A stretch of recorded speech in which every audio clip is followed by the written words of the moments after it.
Mga kwentong pambata ng mga Ingles. Ang mahalagang kayamanan. Isang araw, sa malayong bayan na kung tawagin ay Fort Langs, nakatira ang isang tambulerong nagngangalang Anthony at ang asawa niyang si Rose. Si Rose ay nagdadalang tao noon at hindi na sila makapaghintay sa pagsilang ng kanilang anak. Isang araw, nakatayo si Rose sa kanilang terasa at pinapanood ang paglubog ng araw. Napagtanto niya na kung gaano ito kaganda. Sana kasing ganda at liwanag ng sinag ng paglubog na araw ang magiging kinabukasan ng anak ko. At dumating nga ang araw na yun. May isang ibong stork ang lumilipad na may daladalang big kiss ng tela at lumapag sa pinto ng mag-asawa. Nang nilapag nito ang tela, kumatok ito sa pinto gamit ang tuka at lumipad palayo. Binuksan ni Anthony ang pinto at tuwang-tuwa sa kanilang anak. Malaginto ang buhok nito na para bang sinag ng papalubog na araw. Ang gintong kayamanan ko, ang pinakamamahal ko. Anong itatawag natin sa kanya? Peter, yan ang itatawag natin sa ating anak. Peter, kay gandang pangalan nga. Napatugtog ng tambulang musikero sa sobrang saya.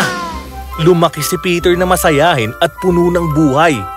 Maganda ang mapulan niyang buhok. Isa pa nga siya sa pinakagwapong binata sa bayan nila.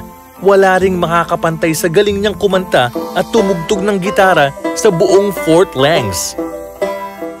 Kay ganda ng daigdig, wala ditong makadadaig. Mga ibon, ulap at araw, sa puso ko'y napapangiti. Oh, mahal ko, ang yaman ko.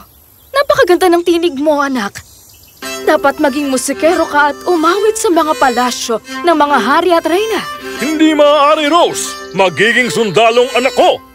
Magsusuot siya ng uniforme, magbibitbit ng baril, at magmamatsa isa-dalawa at isa pa.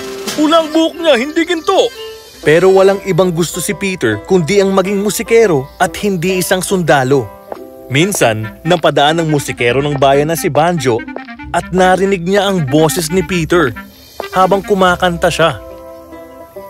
Gusto ko ang liwanag ng araw, sumisikat ka magpakailan paman. Nagbibigay buhay, nagbibigay pag-asa, tayo nang sumayaw at kumanta, tayo na sumayaw at kumanta. Napahanga si Banjo sa talento ni Peter. Ikaw nga, anong pangalan mo? Ako po si Peter, Ginoo. Peter, napakaganda ng boses mo. At ang galing mo sa pagigitara ay talagang kakaiba. Dapat kang maging isang musikero. Talagang nakakataba po ng puso ang mga sinabi po ninyo. Pero magiging isang sundalo po kasi ako. Sundalo? Mahabaging langit. Hindi ka bagay maging isang sundalo. Hindi mo ba alam kung anong klaseng talento meron ka, ha? Pwede kang maging pinakamahusay na musikero sa buong kaharian. Hindi lang sa Fort Langs. Pero ayaw ng aking ama. Nanlulumo si Peter habang sinasabi niya ang mga ito at iniwan niya si Banjo na lubhang nag-aalala. Lumipas ang mga araw at nagpaalam na si Peter sa kanyang mga magulang. Paalam na po, ama. Paalam, ina. Oh, mahal kong anak. Bumalik ka agad at naway makabalik kang ligtas. At may medalya. Tandaan mo, ito lang ang makapagpapasaya sa akin. Napabuntong hininga na lang si Peter, saka umalis. Sumama na nga si Peter sa mga kapwa niya sundalo. Di kalaunan ay sumiklab na ang digmaan na nagtagal ng ilang araw. Dahil dito, napagtanto ni Peter na walang magandang naidudulot ang digmaan. Sa wakas, natapos ang digmaan at nagkasundo na rin ng mga general. Umuwi si Peter at ipinangako niya na hindi na siya kailanman sasama sa kahit anong digmaan. Nagbalik ka na ang kaisa-isang yaman ko. Ligtas ako dahil sa mga panalangin ninyo, ina. Kaya eto, bumalik po ako ng walang galos. At ang medalya? Wala din pong medalya. Ayos lang yan, anak ko. Alam ko naman na makakabawi ka sa susunod na digmaan. Wala na pong susunod, ama. Wala pong ibang naidulot ang digmaan kundi kamatayan at pagkawasak. At kahit kailan, hindi na po ako sasama sa kahit na anong digmaan. Ano? At ano naman ang gagawin mo, ha, Aber? Gusto ko pong maging musikero.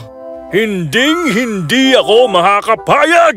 Huwag mo nang kokontrahin pa ang anak ko. Ginawa na niya ang gusto mo. Sumama siya sa hukbo at lumaban sa gera. Ngayon, hayaan mo siyang gawin ang gusto niya. Maraming salamat po, ina. Sige, gawin mo ang gusto mo. Pero gusto kong malaman mo na binigo mo ako. Naglalakad pala yung sinabi iyon ng kanyang ama. Nalungkot si Peter pero inaliw naman siya ng kanyang ina. Ay, ang yaman ko sa buhay. Huwag kang mag-alala sa iyong ama. Masyado kang espesyal para malungkot. Sige na, gawin mo ang dapat mong gawin. Ako lang magpapaliwanag sa ama mo. Salamat aking ina, wala kang katulad. Kinabukasan, nagtungo si Peter kay Banjo na tuwang-tuwa nang makita siya. Tingnan mo nga naman.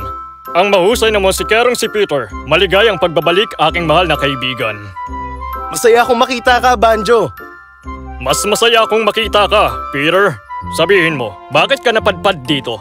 Ikinuwento ni Peter kay Banjo ang mga karanasan niya sa digmaan at kung bakit niya ipinangakong hindi na siya lalaban pa doon. Masama ang loob ng aking ama sa desisyon kong yun. Pero may iba akong gustong gawin noon pa eh. Sa wakas, marunong ka ng manindigan ngayon. Halika, magdiwang tayo sa bago mong landas. Linda! Si Linda ay kapatid ni Banjo. Nang makita siya ni Peter, agad itong namangha sa kanya. Peter, ito ang kapatid kong si Linda. Linda, si Peter. Nagkatinginan ng dalawa at napangiti na nga lang sila. Linda, nais naming magdiwang.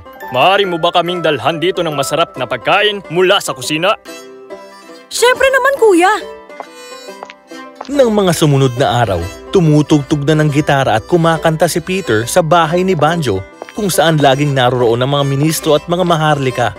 Lahat ay humahanga sa kanya, lalong-lalo na si Linda. Napamahal na siya kay Peter at hindi nagtagal naging magkasintahan ng dalawa at lubhang nagmamahalan. Nang malaman ito ni Banjo, naging napakasaya nito. Ang kapatid ko at ang kaibigan ko, talagang napasaya niyo ako. Salamat, Banjo. Gusto na rin naming makasalagad. Maganda yan. Pero kailangan muna natin ipagpaliban yan. Biglang nag-alala ang magkasintahan. Pero bakit naman? Nais ng kamahalan ang tumugtog ka sa kasal ng kanyang anak na babae. Napakagandang balita yan ah.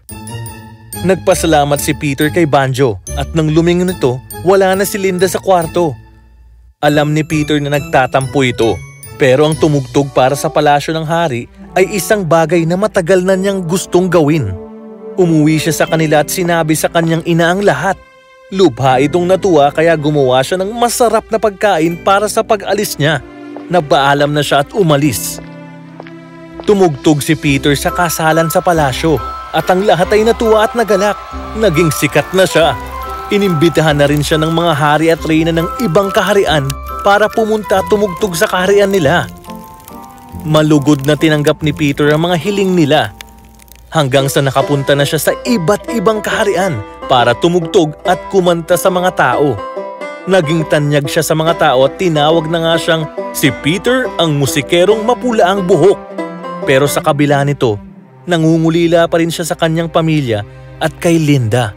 Pagkatapos ng huling kasalan na kanyang pinuntahan, naghanda na si Peter pabalik ng Fort Langs. Habang naglalakbay pa uwi, hindi pa rin siya makapaniwala kung paano niya natupad ang matagal niyang mga pangarap. Pag uwi niya, nabitawan pa ng kanyang ina ang mga kubyertos at patakbong lumapit sa kanya. Naku, ang mahal kong anak, nagbalik ka na, iho. Ako nga ito, ina. Tignan mong mga dala ko para sa inyo.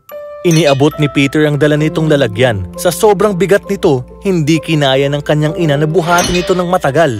Pagbukas niya, nakita niya na puno ito ng ginto, perlas, ruby at mga diamante na nagniningning at nagkikislapan. Mayaman na tayo. Piniyayaan tayo ng yaman ng ating anak. Samantala, hindi pa rin masaya ang ama ni Peter. Tahimik lang ito sa kanyang tumba-tumba habang nakatingin sa labas. Lumapit si Peter at ibinigay ang isang medalyang galing sa kanyang bulsa. Ama, para po sa inyo to. Ipinagkaloob po ito sa akin ng hari ng China. Kinuha niya ito at tiningnan habang naluluha-luha pa ito.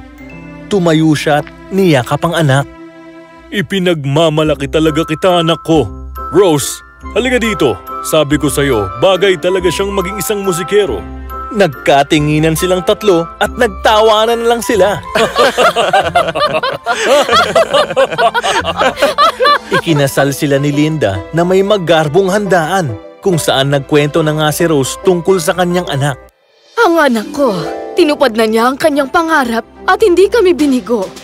Wala na akong mahihiling pa sa kanya. Ang pinakamahalaga kong yaman.